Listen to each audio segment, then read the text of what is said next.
खासदार संजय राऊत आले, थेट जाऊयात. देश में जो आतंकवाद चल रहा है उसका पालन करता, उसका निर्माता पाकिस्तान है. लेकिन जब से मोदी जी आए हैं, जब से जयशंकर जी आए हैं, अमित शाह जी आए हैं, हम ये साबित नहीं कर सके.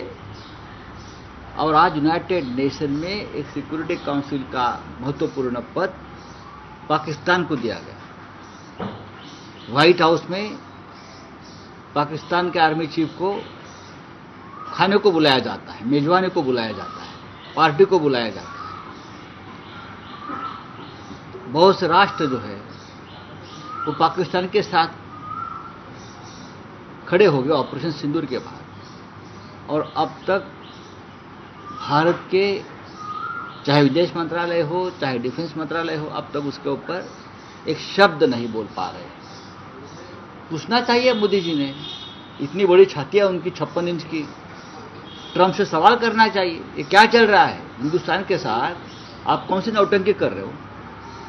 देखिए, ये बहुत ही गंभीर बात है, मैं ये मानता हूं. और नरेंद्र मोदी आज भी प्रधानमंत्री जी विदेश घूम रहे हैं, आज यहां है, कल वहां है. हमारे साथ यूनाइटेड नेशन में हमारे आवाज में आवाज मिलाने वाला कोई नहीं. पूछिए नेतन्याहू को, क्या हमारे साथ खड़े रहेंगे आप? जिस तरह से पाकिस्तान को ताकत देने की कोशिश प्रेसिडेंट ट्रंप कर रहे हैं, ये आने वाले दिनों में, भविष्य में भारत के लिए खतरा है. सर, आरएसएस की 3 दिन की मीटिंग है दिल्ली में. हाँ, लेकिन मोदी जी, आरएसएस की 3 दिन की मीटिंग है दिल्ली में. किसकी? आरएसएस की. हाँ, सर, आज की मीटिंग है, क्या उस मीटिंग में आपको लगता है जो मंथन हो पाएगा कि मोदी जी है 10 सबसे बड़े दौरे पे गए 10 दिन के, लेकिन जो मंथन है बीजेपी राष्ट्रीय अध्यक्ष को लेकर वो नहीं हो रहा है. सर, बात ऐसी है, मोदी जी हिंदुस्तान में कब रहते हैं? वो दौरे पे रहते हैं ना. उनके pass tour end travel ministry भी होनी चाहिए स्पेशली, और ट्रैवल टूरिज्म के एम्बेसडर देश के होने चाहिए. और बताना चाहिए मन की बात में कि हमारे भारत की जनता ने कौन से देश में जाना चाहिए, कहाँ रहना चाहिए, क्या खाना चाहिए, कौन से होटल में रहना चाहिए, कहाँ कंसेशन मिलता है.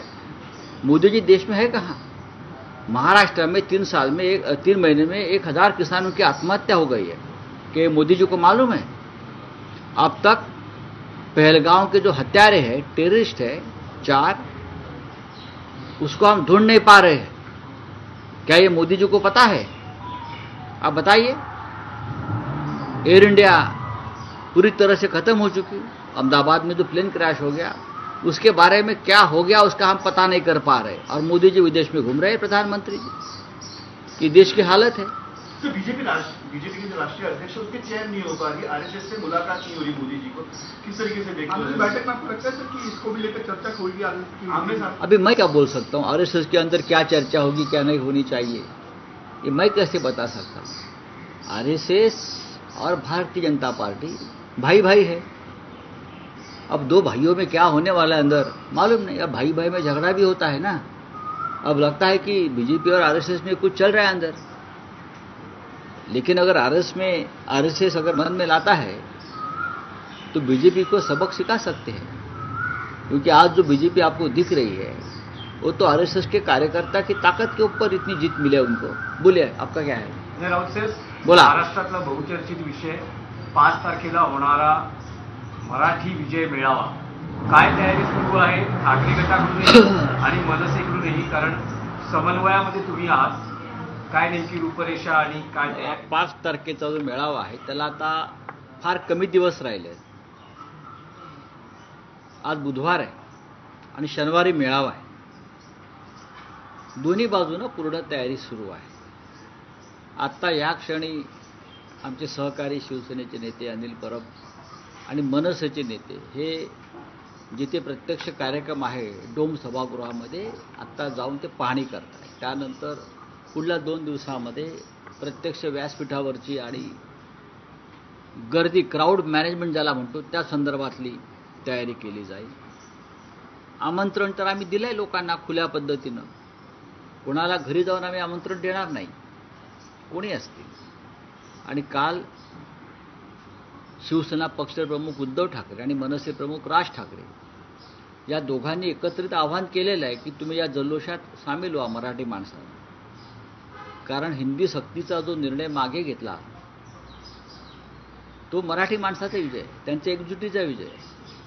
मराठी माणसं एकत्र येणार या भीतीनं मागे घेतलेला तो निर्णय आहे. त्याच्यामुळे हा जल्लोष समस्त मराठी बांधवांनी करावा असं दोन्ही प्रमुख ठाकरे बंधूंचं एक भूमिका आहे. आणि त्यानुसारच कालचं जे निवेदन किंवा निमंत्रण आहे ते समस्त महाराष्ट्रातल्या जनतेसाठी आहे.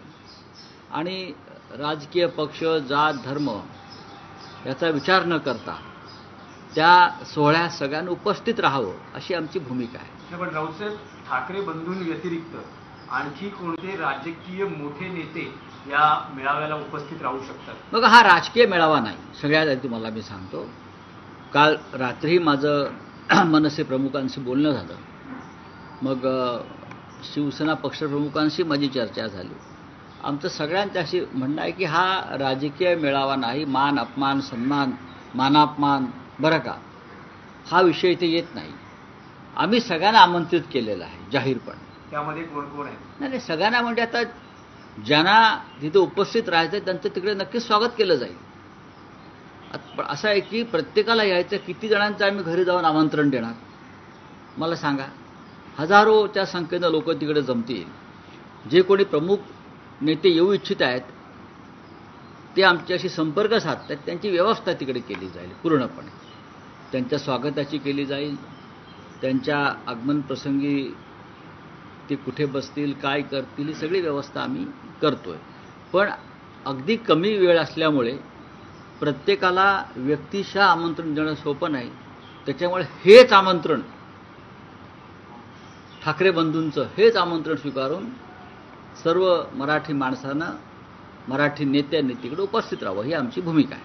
पण मुंबई भाजप अध्यक्ष आशिष शेलार असं म्हणत आहेत की एका पक्षाकडून गर्दी होणार नाही म्हणून बऱ्याच पक्षांचा मिळून हा मेळावा होतोय.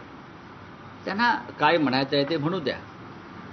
आता मेळावा जो, मोर्चा जो होता हा सगळ्यांचाच होता ना, म्हणून तर तुम्ही माघार घेतलीत. ठाकरे एकच आहेत. तुम्ही वेगळं करण्याचा प्रयत्न करताय व केलाय. ही तुमच्या मनातली भीती आहे. गर्दी काय असते हे दोन्ही ठाकऱ्यांनी वारंवार दाखवलेलं आहे. तुमच्यासारखी विकतची गर्दी ठाकऱ्यांना आणावी लागत नाही. मग ते माननीय बाळासाहेब ठाकरे असतील, माननीय उद्धव ठाकरे असतील किंवा मनसे प्रमुख राज ठाकरे असतील. ही भारतीय जनता पक्षानं पैसे देऊन माणसं आणण्याची परंपरा सुरू केली आणि ती ठाकऱ्यांनी वारंवार मोडीत काढली. नाही, पण राऊतसाहेब, फडणवीस असं म्हणतात की कुणाची युती व्हावी किंवा अयुती व्हावी यासाठी राजकारण करणारे आम्ही नाही आहोत, महाराष्ट्राच्या हितासाठी लढणारे आम्ही आहोत. आपण महाराष्ट्राचं कोणतं हित केलं त्याची एकदा यादी द्यावी महाराष्ट्राला. बाळासाहेब ठाकरेंची शिवसेना ज्या पद्धतीनं आपण पैसा, दहशत, ईडी, सीबीआय आणि निवडणूक आयोगाचा वापर करून तोडली, यात कोणतं महाराष्ट्र हित आहे मिस्टर फडणवीस? हे तुम्ही एकदा स्पष्ट केलं पाहिजे ना. ही हिंदुहृदय सम्राट बाळासाहेब ठाकरे यांनी मराठी माणसासाठी स्थापन केलेली शिवसेना तुमच्या नरेंद्र मोदी आणि अमित शहानी निवडणूक आयोग आणि न्यायालयाला दबावाखाली आणून दोन शकलं करायला लावली.